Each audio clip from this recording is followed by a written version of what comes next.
Disclaimer, proti mým kamarádům nemám nic, myslím si, že odvedli skvělou práci a vlastně na té fotce, na tom videu jsem s nima, tak jsem si říkala, že by nebyl špatný nápad udělat takovou menší parodii, neboli dá se to brát jako distrack, já nevím. Ale než po mně půjde Martin s Dominikem, jak říkám, je to pouze z prdele, myslím si, že odvedli skvělou práci a ano, uvědomuju si, že tam zním jako čurák, jak říkám znova, toto je pouze z prdele.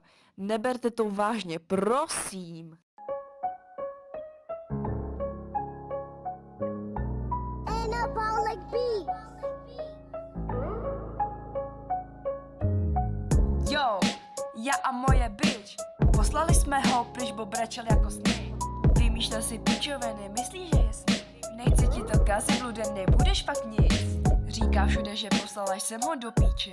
Možná to je pravda, možná jenom lži. Brečel jako Martin, myslíš, že je in. Nechci ti to kazit, blude, nebudeš fakt nic. Tvoje máma hulila mi kára. Říkali jsme minutu, než jsi začal rapovat. Nebyl rap, ale možná jenom rape. Tekla mi krev z uší, z toho, jak jsi myslel, že ti to fakt sluší. Podívejte se na něj, kdo právě na mě mluví. No, však vypadáš jak špageta, hej.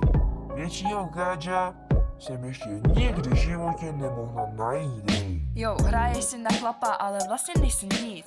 More, vypadáš jak tyč. Vypadáš, jako by si nejedl vůbec nic. Pořád se mi divíš, že jsi zůstal panic. Můžeš už do píče, no. Nevolej, kurva. Podívej se na sebe, píčo.